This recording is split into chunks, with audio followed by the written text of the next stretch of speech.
തിരുവല്ല കുറ്റൂർ ഗ്രാമപഞ്ചായത്തിലെ 13-ാം വാർഡിൽ തലയാർ വഞ്ചിമൂട്ടിൽ ക്ഷേത്രത്തിന് സമീപം കർഷകനായ വിശ്വനാഥൻ നായരുടെ കുലച്ച ഏത്തവാഴകൾ കഴിഞ്ഞ ദിവസത്തെ കാറ്റിലും മഴയിലും ഒടിഞ്ഞു വീണ് നശിച്ചു. 400ഓളം വാഴകളാണ് നശിച്ചത്. തിരുവല്ല കുറ്റൂർ ഗ്രാമപഞ്ചായത്തിലെ 13-ാം വാർഡിൽ തലയാർ വഞ്ചിമൂട്ടിൽ ക്ഷേത്രത്തിന് സമീപം കർഷകനായ വിശ്വനാഥൻ നായരുടെ 400ഓളം കുലച്ച ഏത്തവാഴകൾ കഴിഞ്ഞ ദിവസത്തെ കാറ്റിലും മഴയിലും ഒടിഞ്ഞു വീണ് നാശനഷ്ടമുണ്ടായി. ഏകദേശം 2 ലക്ഷം രൂപയുടെ നാശം സംഭവിച്ചിട്ടുണ്ടെന്ന് വിശ്വനാഥൻ നായർ പറഞ്ഞു. പാട്ടത്തിനെടുത്ത വസ്തുവിൽ നഷ്ടം സംഭവിച്ചില്ലായിരുന്നുവെങ്കിൽ കടമെല്ലാം വീട്ടാമെന്ന പ്രതീക്ഷയിലായിരുന്നു വിശ്വനാഥൻ നായർ. കൃഷിയെ സ്നേഹിക്കുന്ന കർഷക സുഹൃത്തുക്കളോട്, കൃഷി ഓഫീസർമാരോട്, ഉദ്യോഗസ്ഥരോട് ഒക്കെയുള്ളൊരു ചെറിയ റിക്വസ്റ്റാണ്. ഇന്നലത്തെ ഹർത്താലിൻ്റെ അന്ന് വൈകിട്ട് 6 മണിക്കുണ്ടായ കാറ്റിലും മഴയിലും എൻ്റെ വാഴ, ഞാനൊരു 600 വാഴയോളം വെച്ചിരുന്നു, ഏത്തവാഴ വെച്ചിരുന്നു. ഒരു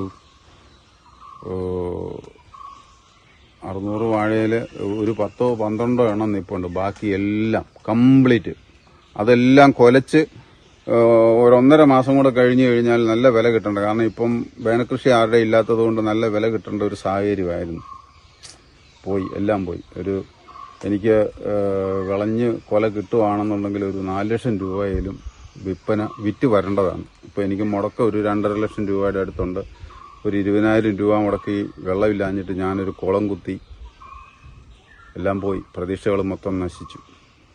പ്രതീക്ഷകളെന്ന് വെച്ച് കഴിഞ്ഞാൽ കർഷകന് ഒരു തരത്തിലും മുന്നോട്ട് പോകാൻ പറ്റാത്തൊരു സാഹചര്യമാണ്. നമ്മൾ ചെയ്യാവുന്നതെല്ലാം ചെയ്തതാണ്. ഇത് വാഴ കവളിൽ വേണ്ടിട്ട് ഒരു സൈഡിലേക്കല്ല 3 സൈഡിലേക്ക് പിടിച്ച് കെട്ടി, 3 സൈഡിലേക്ക് പിടിച്ച് കെട്ടി. ഒരു സൈഡിൽ നിന്നും കാറ്റ് വന്നു. പക്ഷെ ഇത് പിരിഞ്ഞ് വാഴ ഇങ്ങനെ ചുറ്റി അഴിച്ച് പിരിഞ്ഞ് അങ്ങനെയുണ്ടായ ഒരു നഷ്ടമാണ്.